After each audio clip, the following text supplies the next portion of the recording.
It's the richest prize in the game, the golden treasure that we've all dreamed of winning ourselves at some point. We cheer for our heroes to reach the top of the WWE mountain in order to obtain it, just as we play through WWE video games in order to acquire the pixelated equivalent for ourselves. The WWE Championship for over half a century has represented the apex of a grappler's career. From the time Buddy Rogers first donned the belt in 1963 through to today, when Brock Lesnar wears it with what we assume is a latent amount of pride, WWE has been defined for better or for worse by the man wearing the strap. And just as much as we remember the champions, we also recall those designs. The multi-plated big green monster, the beautiful winged and attitude eagles, the spinner, and the current logo plate. Each pinpoints specific times in our viewership as fans. In light of Brock Lesnar's 7-second shellacking of Kofi Kingston to kick off the SmackDown on Fox era, let's delve a little deeper into the overall history of the gold with a few lesser-known facts about WWE's most important title. I'm Sam from Cultaholic.com, and here are 10 things you didn't know about the WWE Championship. Join us. Number 10. A familiar story. The WWE Championship, and actually WWE in and of itself, were born out of a dispute in early 1963. Then NWA World Champion Buddy Rogers lost the title to Lou Thesz in a 1-4 match in Toronto, a switch that Northeastern promoters Vince McMahon Sr. and Toots Mondt, who backed Rogers, refused to recognize, due to the title not being contested for the then standard 2 out of 3 falls variety of title match. Said promoters broke away from the NWA to form the Worldwide Wrestling Federation, what today is WWE, and continued recognizing Rogers as title holder, declaring him the company's first champion. But rather than explain the controversial circumstances of Rogers' reign's origin, and it's not like back in those days of strict kayfabe they could just come out and tell the truth, WWE invented a new backstory to explain how he became WWE champion. He won it in a tournament final over Antonino Rocca, which took place in Rio de Janeiro. If it sounds like you've heard this origin story before, you kinda have. It's the same explanation to how Pat Patterson became the first Intercontinental Champion in 1979. Both tournaments were fictitious, of course, invented simply as a means to an end. 3-year-old Dave Meltzer did try to tweet the truth out to everybody, but nobody listened, probably because nobody else had Twitter in 1963. Number 9. Primitive design.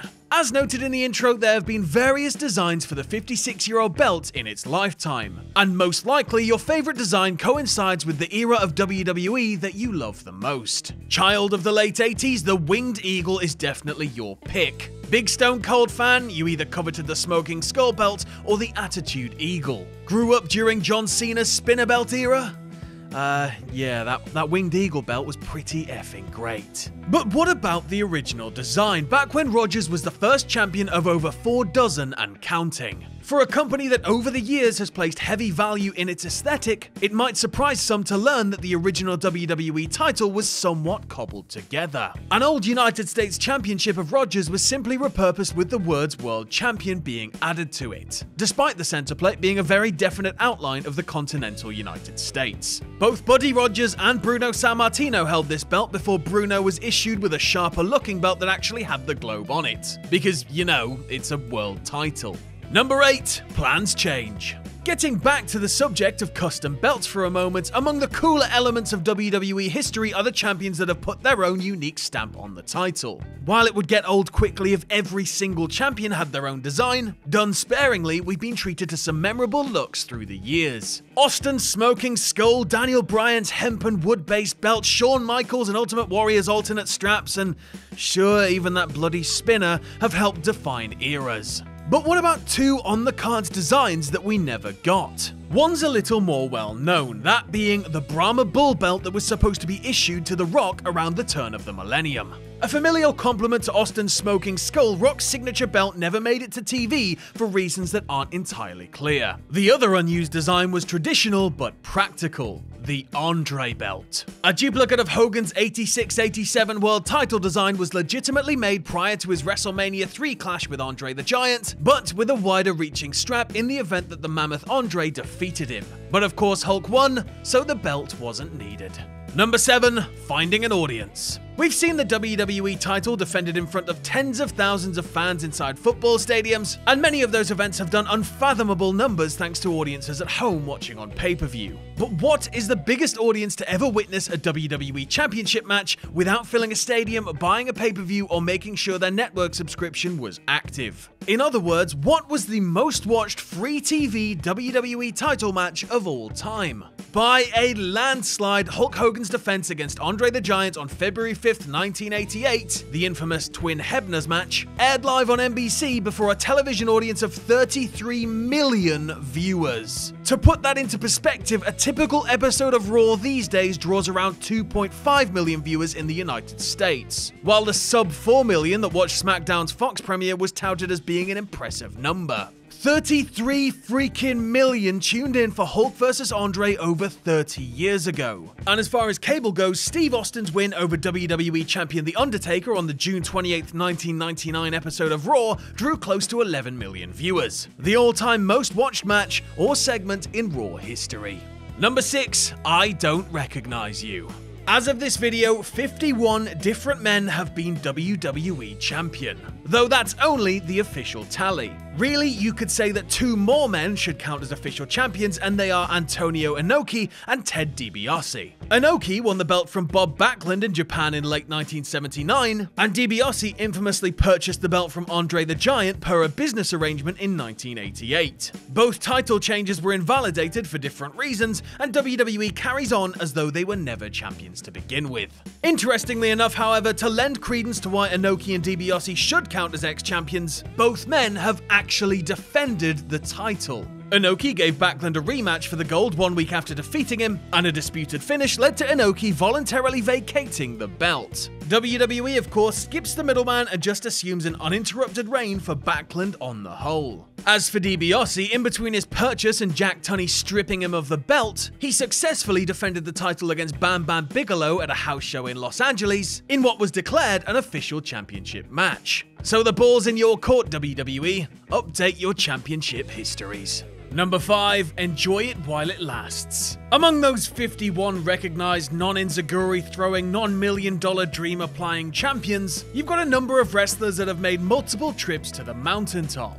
John Cena himself boasts a record 13 reigns with the title, Triple H and Randy Orton each have 9, The Rock has 8, and Hulk Hogan and Steve Austin each claim 6. But what about the other end of the spectrum, the one-timers club?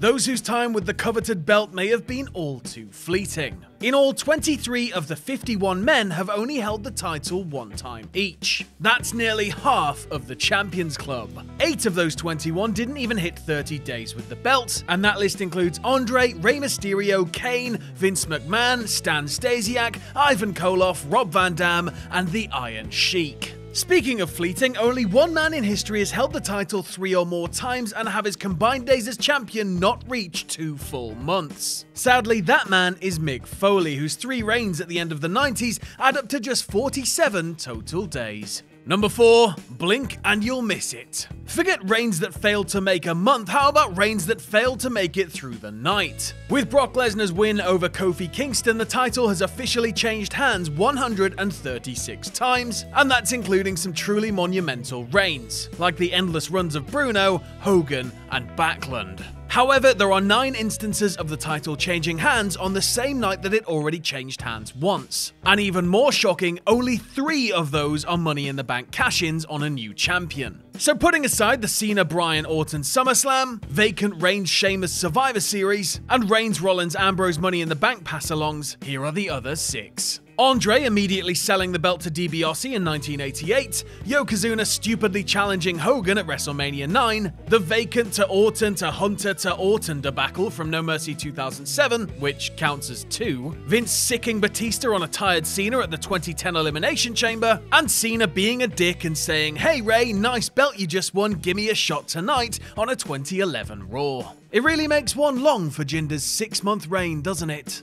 Number 3. Road to WrestleMania. Ever since it was decreed that the annual Royal Rumble winner would go on to receive a world title match at the next WrestleMania, it upped the prestige of the Rumble itself. With that sort of parlay in mind, some of the more notable WWE title changes ever were set up by Rumble finishers. Brett in 94, Michaels in 96, Austin in 98 and 2001, and Triple H in 2002. But consider this. There have been 17 WrestleManias since the dawn of the first brand extension. Out of those 17 Manias, how many would you guess featured a Royal Rumble winner challenging for and winning the WWE Championship?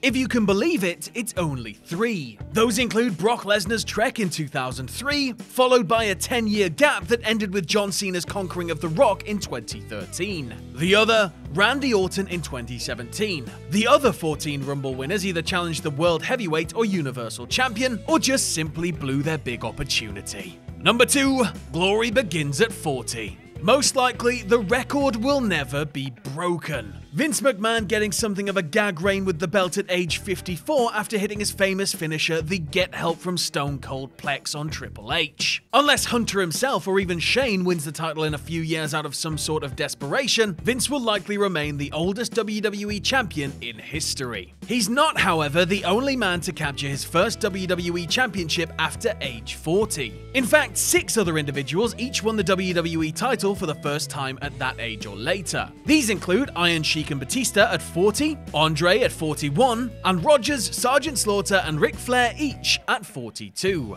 In contrast, only 13 men can say that they won the belt for the first time in their 20s, including The Rock, Yokozuna, Seth Rollins, and Brock Lesnar, who, at age 25 in 2002, still holds the youth record for the belt. You'd think there'd be a bigger gap in quantity between the 40-plus club and the relative youngsters, but, well, do keep in mind who won the Best in the World tournament. And number 1, a world title? The opening signature of classic WWE programming gave us the booming drawl of Mean Gene Okerlund as he boldly declared that this was what the world is watching. And in the international expansion of Vinnie Mac's empire, the WWE Champion and the rest of the troupe have been tasked with trotting the globe time and time again. As such, the WWE Championship has been defended numerous times on the international scale. But what was the first occasion in which the belt changed hands outside of North America? Well, since Inoki's victory over Backlund 40 years ago doesn't officially stand, and we've yet to see photos of Rogers' win in Rio de Janeiro, that distinction goes to, if you can believe it, AJ Styles defeating Jinder Mahal in Manchester, England 2 years ago on an episode of SmackDown. Despite the existence of SummerSlam 92, Saudi shows, Australian events, various UK tours, and so on, it took until 2017 for there to be an official WWE World title change outside of the company's home continent. Thanks for watching. Let us know what you think in the comments below. You can follow Cultaholic on Twitter at Cultaholic. You can check us out on Facebook at facebook.com/Cultaholic. If you like what we do here at Cultaholic, you can check us out on Patreon at patreon.com/Cultaholic. And no matter what you do, don't ever forget to hit subscribe and join us.